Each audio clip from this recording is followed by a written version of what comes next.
キャットオレンジです。いつもご視聴ありがとうございます。本日はヤフーオークションジャパンにて、トヨタの、キッズエンジニア2015年トヨタ自動車、工作教室の、スターリングエンジンカーを、入手することができましたので、早速起動実験を行いたいと思います。これがパンフレットです。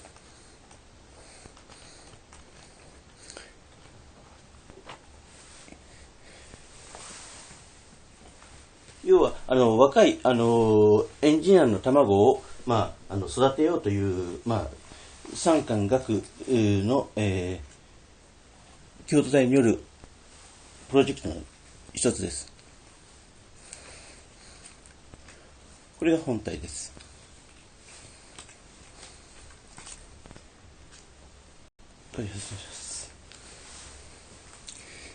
スターリングエンジンのタイプはご存知のアルファ型タイプです。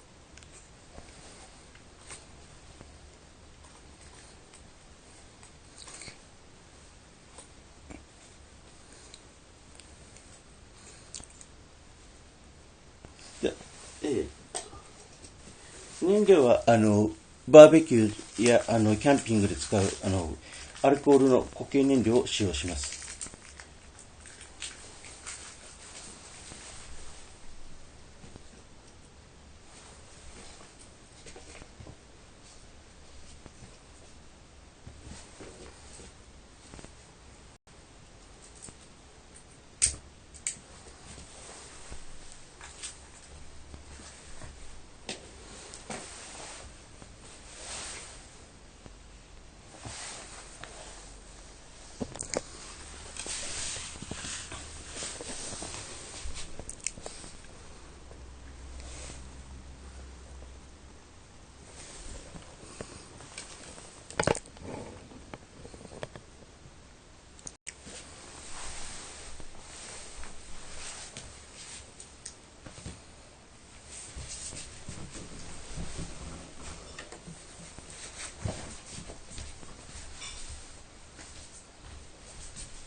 ボディが、熱くなりますので、やけどに気をつけてください。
以上お見苦しい点がございましたのですが、